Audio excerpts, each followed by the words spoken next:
be at Bethune-Cookman. That show will be Thursday, November 20th. So Bethune better show up and show out. We are looking forward to that. All right, my Bears may have waited until the fourth quarter to kick things up a notch, but that's okay. Didn't stop them from getting the 24-20 win over the Giants this weekend. Down by 10, just over 10 minutes left. Caleb Williams led his team on 2 touchdown drives to complete the comeback.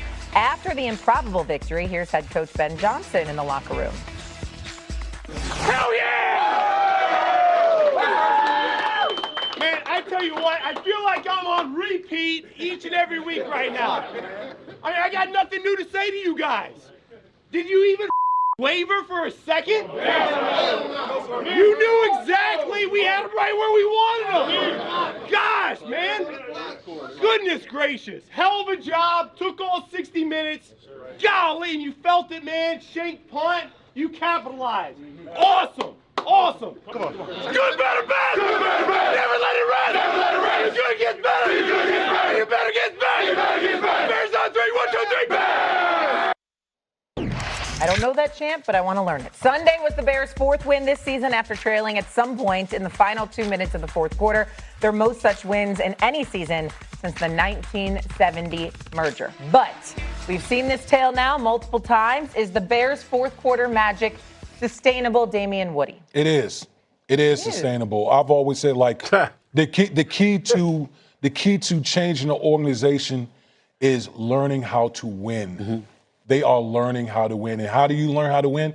In situational football, especially in crunch time in the fourth quarter. You know who's playing their best right now in fourth quarter? It's Caleb Williams.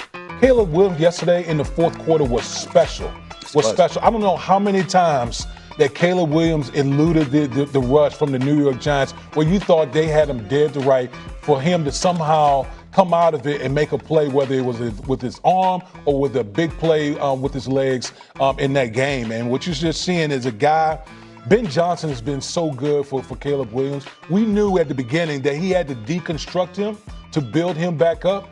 And you're seeing a guy that's more disciplined as far as not taking sacks, okay, completing more footballs down the field, and ultimately using his legs and being a playmaker with his legs. And when you're making these type of plays, if you're the Chicago Bears, okay, this is not fluky stuff that the Chicago Bears are doing. Okay, these are guys who are now learning how to win. And right now, the Bears are on that track to making the postseason. Now, I don't think they're going to be major players in the NFC, considering the NFC is really top-heavy at the top. But this is step one in really turning around a franchise in Chicago, and I see you, Shay, beaming about your Chicago Bears right now. Let me say this. A friend of mine runs the Bears, okay. Mr. Kevin Warren. Yes. I love this man. He's a good man, and I'm really, really happy for him. I'm very proud of Ryan Poles and what he's been doing as the general manager for the Chicago Bears. But you know this. I've always been a fan of Caleb Williams. When he was struggling, I religiously brought up, he entered this season, played all 17 games as a rookie. His 18th game, the start of this season, his first under Ben Johnson. The brother that was playing for his 3rd head coach and his 4th offensive coordinator. It's like, my God, y'all, who goes through that? And sure enough, he's showing what he's made of. I love the 17-yard scamper for the touchdown because he's showing, he's got an NFL body. You understand? Yeah. And he's showing he got wheels on him, okay? He ain't built like Superman Cam, you know what I'm saying? This mammoth of a man, but he's big enough. Caleb Williams is big enough, all right? And you see him running with the football. Doomsday with the 2-yard TD catch. Happy to see him doing some things because I saw receivers drop 6 passes. I counted 6 drops for Chicago yesterday. Yeah. Can't continue to do that if that's going to lead to some success. Give them props where it's due. I give Chicago props, but I have to caution us because I'm looking at this schedule, and I'm trying to find this stat here where it says it, all right? Because it's talking about, with the exception of a Week 15 matchup against the Cleveland Browns, Chicago's final 8 games come against NFC North opponents or teams with winning records. Are we going to be able to say that then? It remains to be seen. Right now, you're the 7th seed, the final seed in the NFC. Mm-hmm. These your final 8 games are against NFC North opponents. Yep. Or teams with winning records. One of them's the Eagles. And I don't think we're going to be able to say, I can't. Listen, they do that. Ben Johnson, to me, it's between him and Vrabel, because I love Ben Johnson. I have from day one. Yeah. I knew that was the right hire and stuff like that. But I'm telling you right now, Ben Johnson and Mike Vrabel and McDonald in Seattle are the 3 top Coach of the Year candidates. But Chicago's going to have to show me something before I'm ready to say, can this be sustainable? Because I don't think it is. Yeah. Who's going to tell the truth here?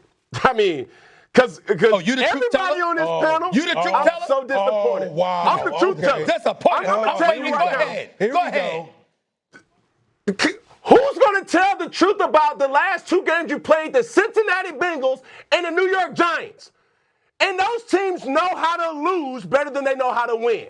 And that's what happened. Damian Woody, you're lying. Stephen A. Smith, you're lying. And I'm sorry, Shay, but I got to tell you the truth about your Chicago Bears.